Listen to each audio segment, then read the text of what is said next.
मखलूक हैं और मखलूक में सबसे आला ताजदार कायनात है।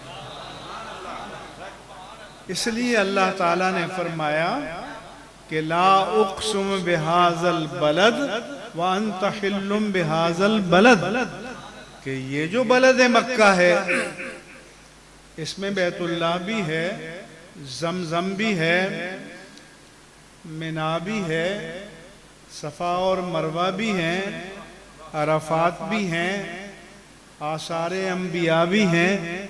मगर मेरे रब ने फरमाया कि मैं जो इस बलद मक्का की कसम खाता हूँ तो इसलिए नहीं कि यहाँ बैतुल्लाह है, यहाँ जमजम है, यहाँ सफ़ा व मरवा है, यहाँ मिना व अरफात है, उनकी शानें भी बहुत बड़ी हैं।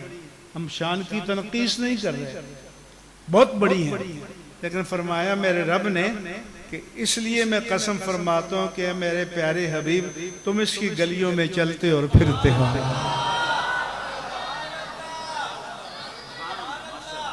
इसलिए हजरत मौलाना हसन रजा खां साहब ने जो आला हज़रत के भाई थे कहा कि वहाँ के संगरेज़ों से हसन क्या लाल को निस्बत, वो उनकी राह गुजर में है ये पत्थर हैं बदख्शां। यानी दुनिया का कीमती से कीमती मोती हो, हीरा हो, डायमंड हो, कुछ भी हो, वो खाक के उस जर्रे के मुकद्दर को नहीं पा सकता जिसने मेरे आका के कदमों को चूमा हो। इसलिए कि आप अल्लाह के हबीब हैं। अब जो बात बताने जा रहा हूं कि नबी बशर हैं तो बशरी अवारिस भी आपके हैं। ये तो मुशरिकों ने कहा था कि माल हाज़र रसूल या कुलुत्वामा व यमशी फिल अस्वाक़, ये कैसे रसूल हैं, खाना भी खाते हैं, बाजारों में चलते भी हैं। तो उनके ख्याल से किसी मलक को होना चाहिए, तो नहीं, बशर हैं तो बशरी अवारिस भी हैं। सिर्फ अकीदत का फ़र्क है। हमारे शेखुल हदीस फरमाया करते थे कि हम इसलिए खाते हैं कि हम खाने के मोहताज हैं, हम इसलिए पीते हैं कि पीने के मोहताज हैं, और वो इसलिए खाते और पीते थे कि लोगों को खाने और पीने का सलीका आ जाए।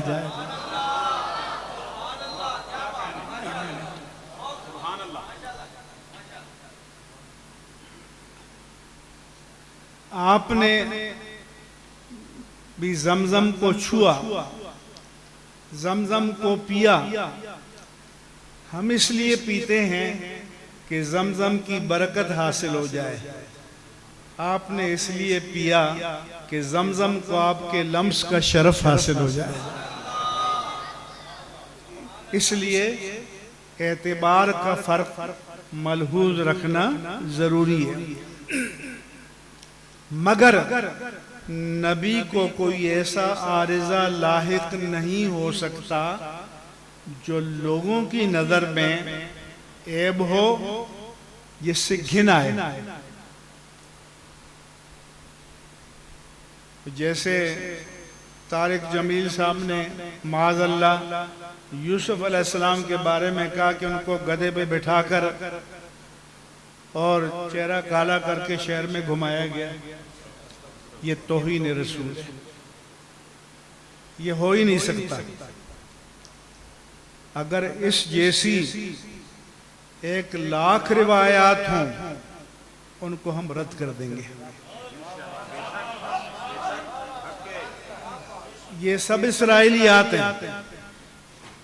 किसी ऐसी रिवायत को कि जो शान रिसालत, अज़मत रिसालत, वक़ार रिसालत के मुनाफी हो, वो हम रद्द कर देंगे। इसी तरह से जिन्होंने लिखा कि हज़रत अय्यूब अलैहिस्सलाम को जिल्दी बीमारी लाहिक हो गई थी, फोड़े फुंसियाँ निकल गए थे, उनको कूड़े के ढेर पे लाकर डाल दिया था, माज़अल्लाह कीड़े पड़ गए थे, सिर्फ उनकी बीवी उनको कुछ खुराक पहुंचाने आती थी। ये सारी रिवायतें मरदूद हैं।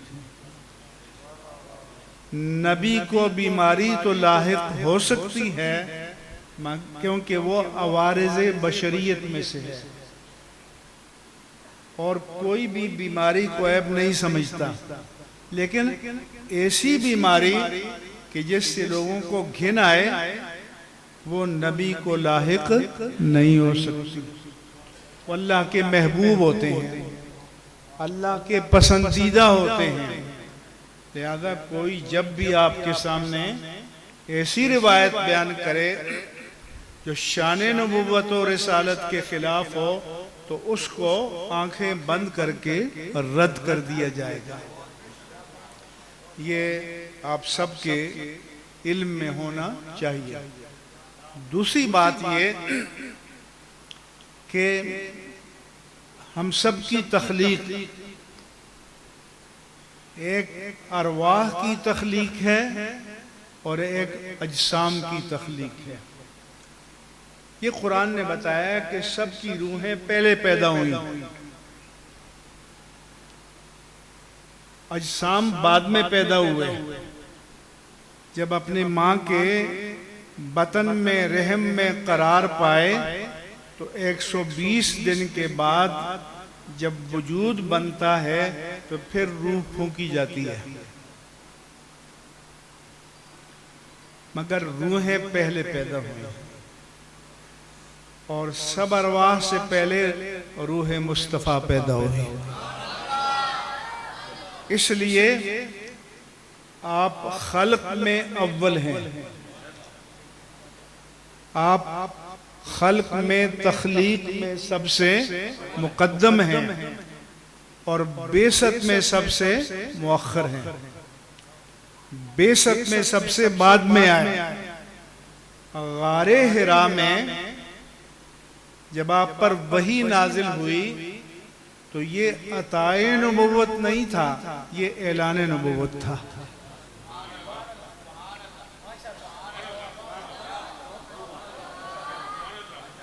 ऐलान नबुव्वत के माने हैं डिक्लेरेशन ऑफ द प्रॉफिटहुड, कि आपकी नबुव्वत का ऐलान हो गया। इसलिए कोई ये बाज़ों ने कहा कि जी हुजूर को भी पता नहीं था, अचानक ऐसा हो गया। ऐसा नहीं है। हुजूर ने तो ये बताया कि मैं आज भी मक्के के उस पत्थर को जानता हूँ कि जब मैं उसके पास से गुजरता था तो अस्सलातु वस्सलामु अलैका या रसूल अल्लाह की आवाज़ें आती थी।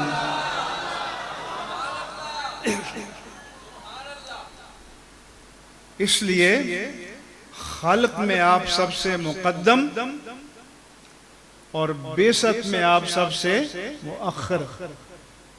तो एक सामने लिखा कि तक़द्दुम व तअख्खुर ज़मानी में बिज़ात कोई फजीलत नहीं है। हम कहते हैं कि इसको अल्लाह ने और अल्लाह के रसूल ने मकामे मदा में बयान किया है। तो आपके तक़द्दुम में भी फजीलत है, आपके तअख्खुर में भी फजीलत है, इसलिए हम उसको भी रद्द करते हैं। तो आपकी निस्बत से तक़द्दुम ज़मानी ये भी वजह शरफ है अताए नबुव्वत के एतबार से, और ऐलान नबुव्वत के एतबार से तअख्खुर ज़मानी ये भी आपका शरफ है।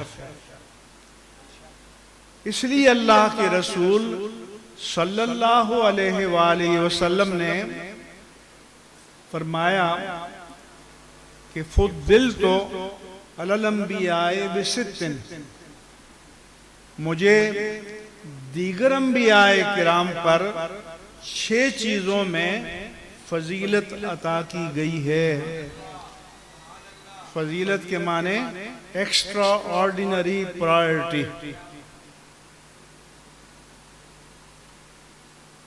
अगरचे हमारे उलमा ने लिखा कि आपके खसाइस बेहदो बेहिसाब हैं, ये 6 पर महसूर नहीं है, लेकिन इन 6 को हुजूर ने सराहत के साथ हदीस पाक में बयान किया।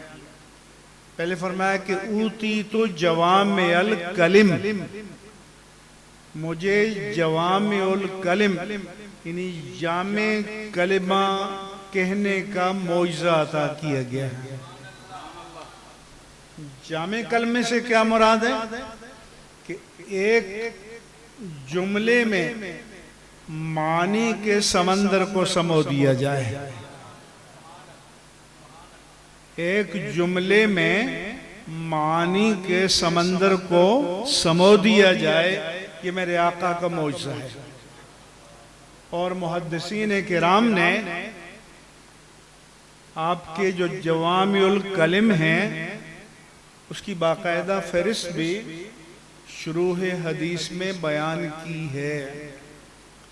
जैसे इन्नमल अमालु बिन्नियात, अद्दीन वन नसीहा और बहुत सारे कलिमात हैं। कभी मौका हुआ तो जवामिउल कलिम पर ही बात होगी, लेकिन इस वक्त चूँकि मौजू अलग है। दूसरा फरमाया को नुसिरतु बिर्रुबि मसीरत शहर, अल्लाह ताला ने मेरी ज़ात में, पर्सनैलिटी में, वजाहत में ऐसा रोब, ऐसा दबदबा, ऐसी शौकत, ऐसी शान रखी है कि एक महीने के फासले से किसी की नज़र पड़ जाए तो वो मरूब हो जाता है। हजरत अमर बिन आस बयान करते हैं कि जब मेरे अंदर कबूल इस्लाम की तहरीक पैदा हुई, मैं हुजूर के पास आया, मैंने अर्ज की उबसुत यदा का लिउबाये का, ए आका हाथ बढ़ाइए ताकि मैं आपके हाथ पर बैत कर लूँ। फबसत यदहू, हुजूर ने हाथ बढ़ा दिया। फ़क़बज़ यदहू, अमर बिन आस ने हाथ पीछे खींच लिया। हुजूर ने फरमाया कि भाई तुमने खुद कहा था कि हाथ बढ़ाएं ताकि बैत करूं, फिर तुमने हाथ खींच लिया। उन्होंने कहा अश्तरे, तो मैं ऐसी बैत नहीं करूंगा, शर्त लगा कर करूंगा। तो आम कायदा यह है जो देता है वो शर्तें लगाता है, और शान मुस्तफ़ा ये है कि जो लेता है वो शर्तें लगाता है।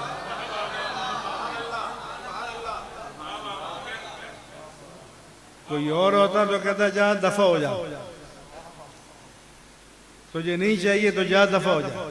मेरे आका ने फरमाया कि मादा तश्तरी, तो बोलो क्या शर्त है। ने अर्ज की कि आज से पहले जो मैंने गुनाह किए उनका क्या बनेगा, पकड़ोगी? उनकी क्या गारंटी है? तो मेरे आका ने फरमाया कि तुम्हें मालूम नहीं, अमा तालम अन्नल इस्लाम यहदिम मा काना क़ब्ल, तुम्हें पता नहीं है कि इस्लाम माजी की तमाम आलाइशों को धो डालता है। आज अगर कोई नौ मुस्लिम सच्चे दिल से कलिमा पढ़ ले तो उसका मादी तो धुल गया, वो हमारे और आपसे ज्यादा पाकीज़ा है। तो फिर वो कहते हैं कि मैंने बेअत की। फिर जब उनके इंतकाल का वक्त हुआ तो दीवार की तरफ मुंह लगाए थे और रो रहे थे। पूछा क्यों रो रहे हैं? उन्होंने कहा मेरी जिंदगी के कई दौर थे, एक दौर वो था कि जब अल्लाह के रसूल से बढ़कर कोई मेरी नज़र में मबगूज नहीं था, नापसंदीदा नहीं था, वो जो ज़माना कुफ्र था। फिर जब मैं ईमान लाया तो उनका ईमान सच्चा होता था ना। फिर कहा मेरी निगाह में कायनात में आपसे ज्यादा कोई महबूब नहीं हो सकता। फिर कहा कि जब मैं ईमान ले आया तो मैं चेहरा मुस्तफ़ा को आपके जलाल की वजह से आंखें भर कर देख भी नहीं सका। ये इनकलाब बर्पा होता था, ये तब्दीली आती थी। आज तो लोग इतराते हैं। हजरते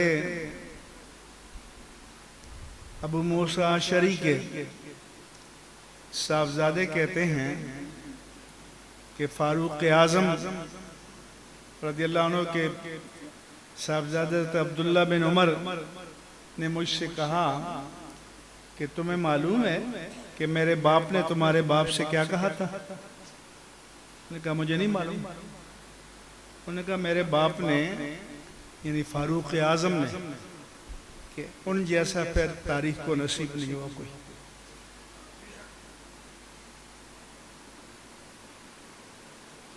कहा कि अल्लाह के रसूल पर जो हम ईमान लाए, आपके साथ हिजरत की, आपके पीछे नमाजें पढ़ी, आपके साथ रोज़े रखे, आपके साथ जिहाद किया, वो हमारी नजात का बायस बन जाए।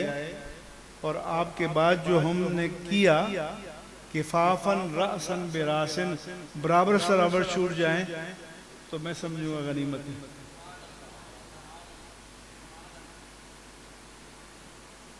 इसलिए कहते हैं ना कल ईमान व बैनल खौफ वर रजा, ईमान खौफ और उम्मीद की दरमियानी कैफियत का नाम है।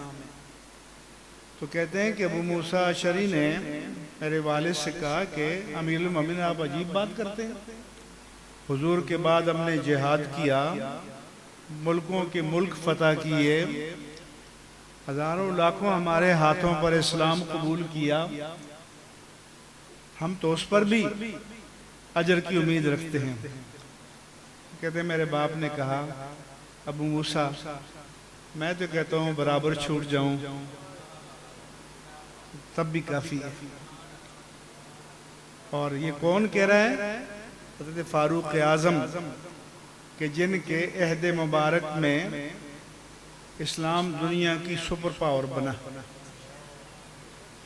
जिनके अहद मुबारक में पर्शियन अम्पायर और रोमन अम्पायर आपके कदमों में ढेर हो गई।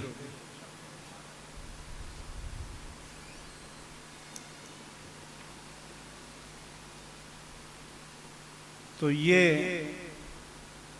निगाह नबुव्वत का फैजान था।